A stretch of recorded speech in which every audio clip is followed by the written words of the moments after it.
Amour divin. Oh, vous tous qui ployez sous le fardeau des peines, n'allez pas au tombeau, le cœur au désespoir, car le Christ tend les bras aux misères humaines et veut pour vous guérir que vous alliez le voir. S'il est bon, pourquoi donc rejeter l'espérance? S'il console, pourquoi dissimuler vos pleurs? S'il guérit, pourquoi donc lui cacher la souffrance? S'il peut tout, pourquoi donc ne croire qu'au malheur? Allez tous, malheureux, au bienfaiteur suprême, à lui, ceux qui n'ont rien, car il donne le ciel, à lui, les cœurs brisés, car ce sont eux qui l'aiment, à lui, vous qui mourrez, car il est éternel.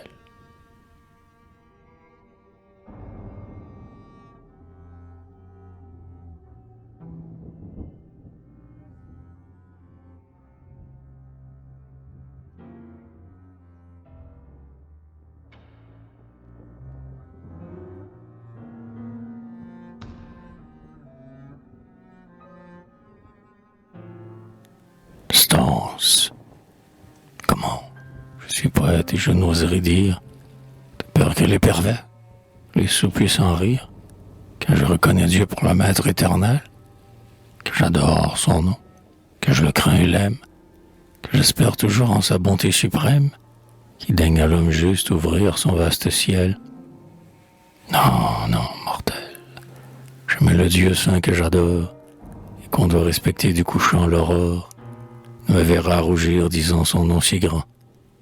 Avec le jour, la nuit, le feu, les vents, les ondes, la terre, les cieux bleus, les soleils et les mondes, je le dirai toujours, et toujours fièrement.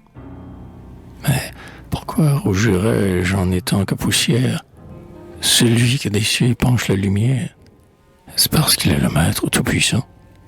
Celui qui fit l'azur, l'astre, le mont superbe, l'aigle fier, l'oiselet qui se cache dans l'herbe, l'invisible ciron, le lion rugissant.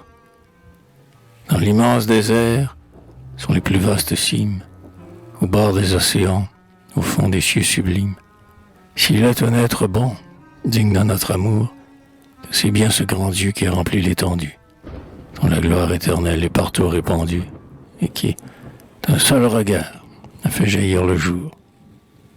Respectez-le, mortel, et gardez-vous d'en rire, car ce n'est pas en vain qu'il m'enflamme, m'inspire, et verse dans mon cœur injuste et saint courroux. Craignez de soulever les flots de sa colère, ouais, tremblez et courbez votre tête si fière, car il est tout-puissant pour se venger de vous.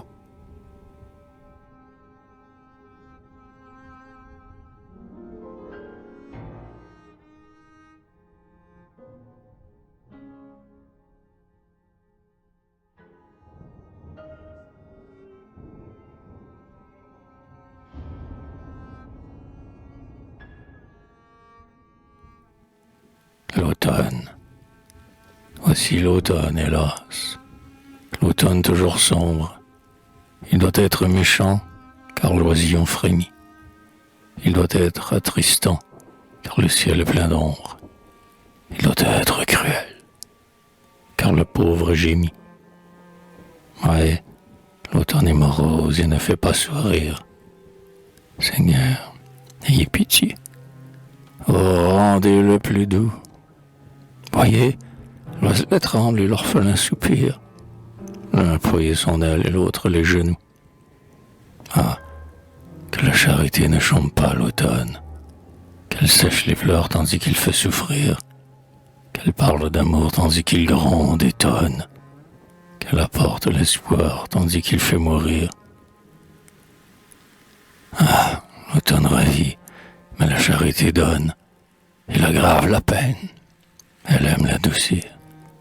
Il est dur et cruel, mais elle est douce et bonne. Il vient pour torturer, mais elle pour guérir.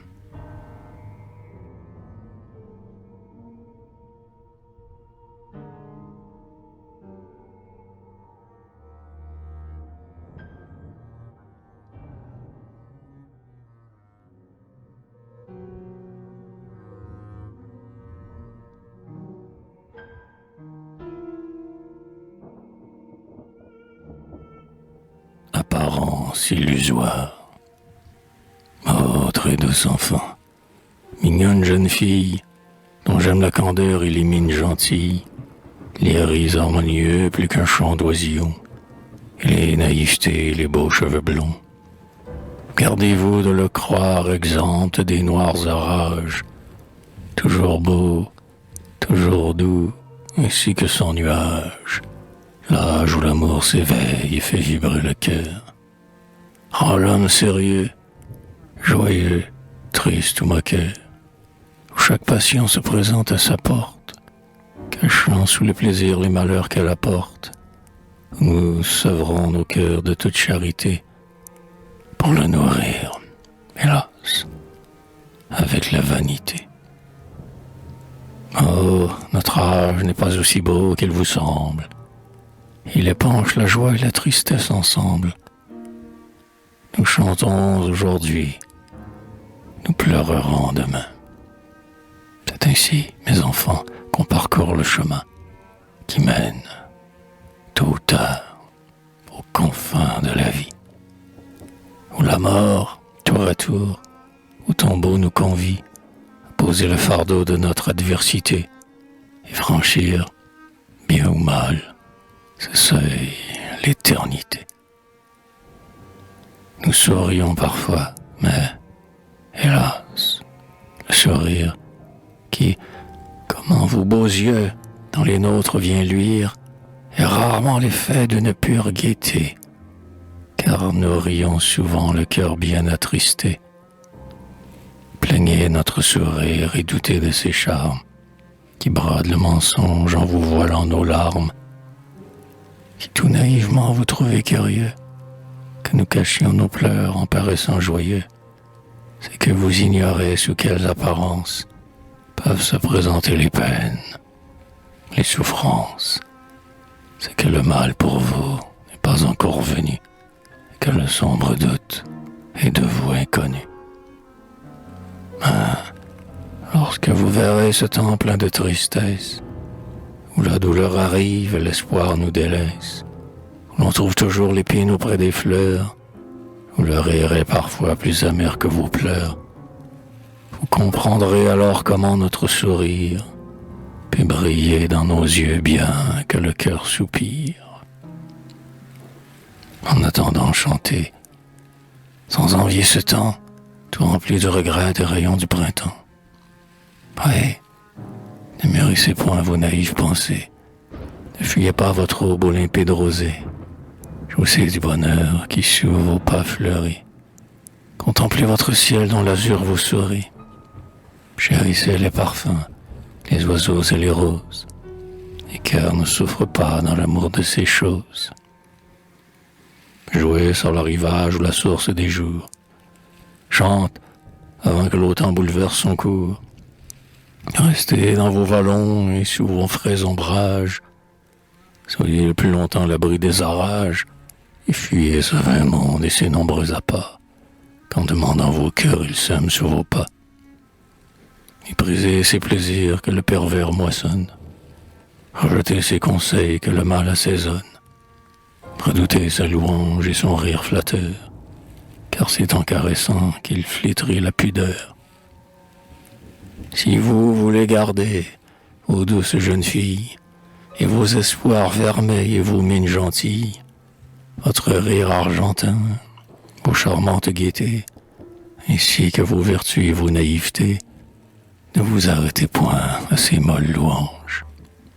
Ne prêtez pas l'oreille à ces discours étranges, qui vont font tant rougir et baisser vos beaux yeux. Restez enfants. Ne quittez pas vos jeux, ni vos rêves dorés, plus beaux qu'une chimère, ni vos propos légers égayant votre mère. Et ne regardez point par-delà les saisons, pour voir s'il fait beau plus qu'en votre printemps.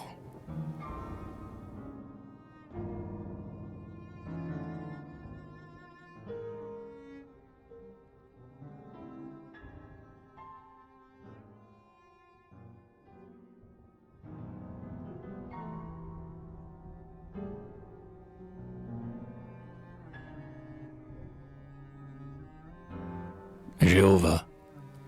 L'Éternel seul est grand, aussi lui seul est maître. L'univers en tremblant suit l'ombre de sa main. S'il veut, ce qui n'est pas, en se hâtant de naître, remplit son ordre souverain. Toute force s'éclipse au seuil de sa puissance. Les cieux, ces reflets de sa magnificence, prouvent qu'avoir voulu pour lui, c'est avoir fait. Que c'est jeu de son bras que de créer un monde, que d'allumer au sein de la voûte profonde autant de soleil qu'il lui plaît. Il est des rois le roi, des dieux le Dieu suprême, celui qui s'est fait grand pour toute éternité, qui voit cet univers comme un peu de lui-même, un point dans son immensité. Seigneur que tout être et toute chose adore, du sud à l'Aquilon, du couchant à l'aurore, du fond de l'infini jusqu'au bord du néant. Le principe éternel et le tout immuable, le seul dispensateur de l'être immensurable, qui l'épanche éternellement. Il a formé les temps en un seul jour de son âge. Il est dans le passé, le présent, l'avenir. Le siècle qui va naître est plein de son image, comme celui qui va finir. Demain lui appartient comme l'heure présente. Lorsqu'il apparaîtra, son aurore naissante n'annoncera qu'un jour qu'il voit dès aujourd'hui. Dans la main du futur, il mène aux destinées, mûrit les nations au soleil des années, et les fait corber devant lui.